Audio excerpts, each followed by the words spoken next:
नमस्कार, मैं प्रशांत Dwivedi books and rack की नई किताब श्रृंखला के 12वें अंक में आप सभी का स्वागत करता हूं। और इस अंक में मेरे हाथ में कोई किताब नहीं है। इस बार मैं किंडल एडिशन पर पढ़ी एक किताब सौरभ कुदेशिया जी की आह्वान का रिव्यू करने जा रहा हूं। तो मैं मेरे गांव में था लॉकडाउन की वजह से, तो मैं सोच रहा था कि इस किताब के लिए कौन सा बैकग्राउंड चुना जाए। स्टूडियो में तो हूँ नहीं, तो मुझे लगा कि जो इस किताब की पृष्ठभूमि है, भारत की प्रबुद्ध मनीषा की परंपरा, सनातन परंपरा, क्यों न उसकी जननी की ओर उन्मुख हुआ जाए। सौभाग्य से मेरा गांव गंगा के किनारे पड़ता है और मैं गंगा जी के तट पर नाव पर बैठ करके इस अंक की शूटिंग कर रहा हूँ। तो यह जो पुस्तक पर बात करें तो इसकी जो पटकथा है, इसकी जो पृष्ठभूमि है, वो बुनी गई है भारत की जो प्राचीन सनातन परंपरा है उस पर, उसके कॉन्सेप्ट्स पर बुनी गई है। और बड़ी, जैसा कि भूमिका से ही स्पष्ट होगा और पूरी किताब को पढ़ने के दौरान आपको यह स्पष्ट होगा कि सौरभ कुदेशिया जी ने जो सनातन परंपरा है और जो प्राचीन हिंदू ग्रंथ हैं, जो स्क्रिप्चर्स हैं, उनका बहुत बारीकी से, बहुत गहराई से अध्ययन करके एक एक कॉन्सेप्ट चुना है जिसके ऊपर यह किताब बुनी गई है। इस किताब के शुरुआती 2 चैप्टर से मैं इस किताब की जो केंद्रीय तत्व है मैं उसको समझाने की कोशिश करता हूँ। पहला चैप्टर है प्रोटोकॉल और दूसरा चैप्टर है प्रारब्ध। जो प्रोटोकॉल चैप्टर है ये एक एक्सीडेंट की कहानी से शुरू होता है, एक कार एक्सीडेंट की कहानी से शुरू होता है और उसकी जो जांच है वो पूरी तरह से एक स्वतंत्र घटना प्रतीत होती है। हालांकि उपन्यास में है, लेकिन यह एक स्वतंत्र घटना प्रतीत होती है। दूसरा है हिरण्यगर्भ की अग्नि। जो प्रारब्ध चैप्टर है वो है हिरण्यगर्भ की अग्नि। हिरण्यगर्भ की संकल्पना समझें तो हमारी सनातन परंपरा में हिरण्यगर्भ की अग्नि इस संपूर्ण सृष्टि का उद्गम माना जाता है। जैसा कि ऋग्वेद में उल्लिखित है, हिरण्यगर्भ संवर्ताग्रे भूतस्य जातः पतिरेक आसीत, अर्थात सृष्टि के आदि में था हिरण्यगर्भ ही केवल जो सभी प्राणियों का प्रकट अधीश्वर है।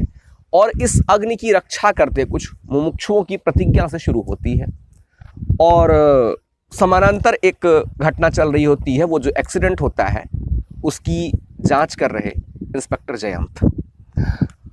यह कहानियां 2 बिजली के समानांतर तारों की तरह प्रतीत होती हैं जो कि एक दूसरे से अलग अलग हैं, लेकिन कहीं कहीं बीच बीच में ये कहानियां, ये दोनों तार छू जाते हैं, यानी ये कहानियां आपस में मिल जाती हैं और वहां स्पार्क होता है।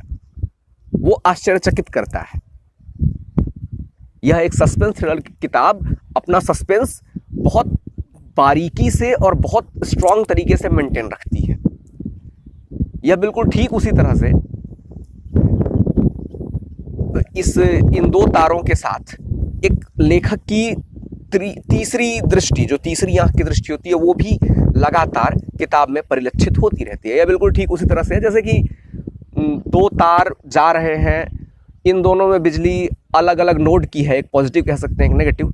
ये बात जितनी सत्य है उतनी ही सत्य यह बात कि यह दोनों ही तार एक ही ग्रिड से निकले हुए हैं। तो ये तो है पृष्ठभूमि, जो कि मैं स्पष्ट इसलिए नहीं कर रहा हूं ताकि किताब का सस्पेंस मैं ना खत्म कर दूं।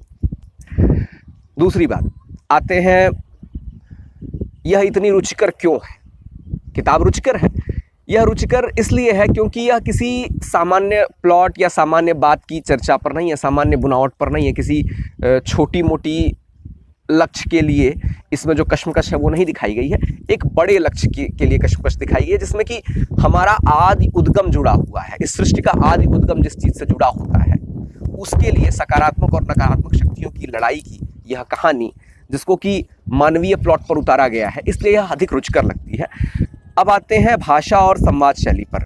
तो इस पर टिप्पणी थोड़ी सी जटिल इसलिए पड़ जाती है क्योंकि लेखक ने एक उस शैली का सहारा लिया है जिसमें एकेडमिक पुस्तकें लिखी जाती हैं, इतिहासकारों की पुस्तकें लिखी जाती हैं। मतलब हर चैप्टर के अंत में जहाँ जहाँ पे टर्म्स ऐसे आए हैं जो कि वेदों से लिए गए हैं, जो कि उपनिषदों से लिए गए हैं, महाभारत से लिए गए हैं, गीता से लिए गए हैं, रामायण से लिए गए हैं, वो जितने भी संदर्भ हैं वो क्रम हर शब्द के ऊपर है और उनकी संदर्भ सूची हर चैप्टर के अंत में दी गई है।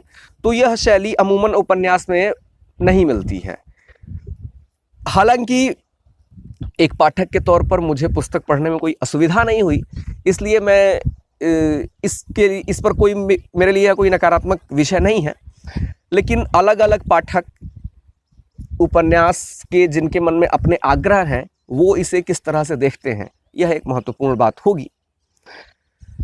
उसके आगे बात करते हैं भाषा पर। तो भाषा आम बोलचाल के शब्द लिए हुए है, सामान्य से शब्द हैं और अंग्रेजी के भी शब्द हैं, ब्लू जींस, स्पोर्ट शू, इस तरह के शब्द भी हैं। और कहीं कहीं यह रहस्यमयी अटपटापन लिए हुए हैं। मतलब आपको लगेगा कि इस मौके पर तो ऐसा संवाद नहीं होना चाहिए था। जैसे कि एक भिखारी है, उसका और जयंत का संवाद जब इनके फ्लैट पर हमला होता है तो वह संवाद आपको लगेगा कि यह अटपटापन है, भिखारी की भाषा और जयंत का जो आश्चर्य है। लेकिन इसका जस्टिफिकेशन हमें बाद में मिलता है।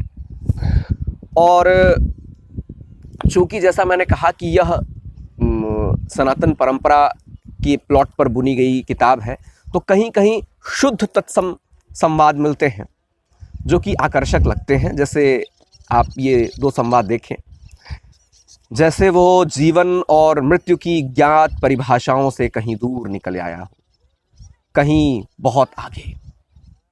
दूसरा, अपने पूर्वजों की तरह तुम भी यज्ञ के नियमों से बंधे हो, उसने स्मरण कराया, मेरी मदद करो, यह मेरा आदेश है। और कुछ संवादों में लेखक का अपना दार्शनिक दृष्टिकोण भी परिलक्षित होता है।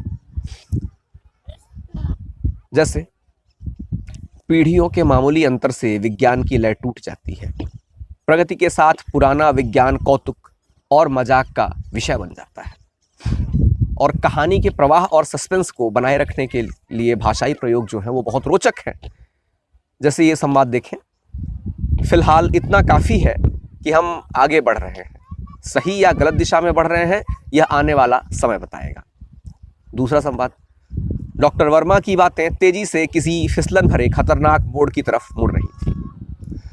और किताब की जो हर चैप्टर के अंत में दी गई संदर्भ टिप्पणियां हैं, उनके अलावा भी जो लेखक हैं सौरभ कुदेशिया जी,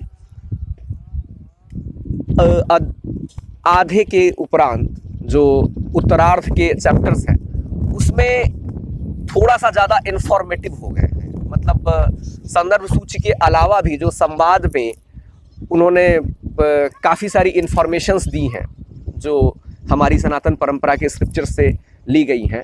और उसके अलावा जो भारत के सरकारी विभाग इस पर कार्य करते हैं उस पर इंफॉर्मेटिव थोड़ा सा हो गए हैं। यह कहीं कहीं उपन्यास को थोड़ा सा बोझिल बनाता है। और उसके अलावा जो भाषा है वह थोड़ा सा और मुझे लगता है परिष्करण और परिमार्जन मांगती है।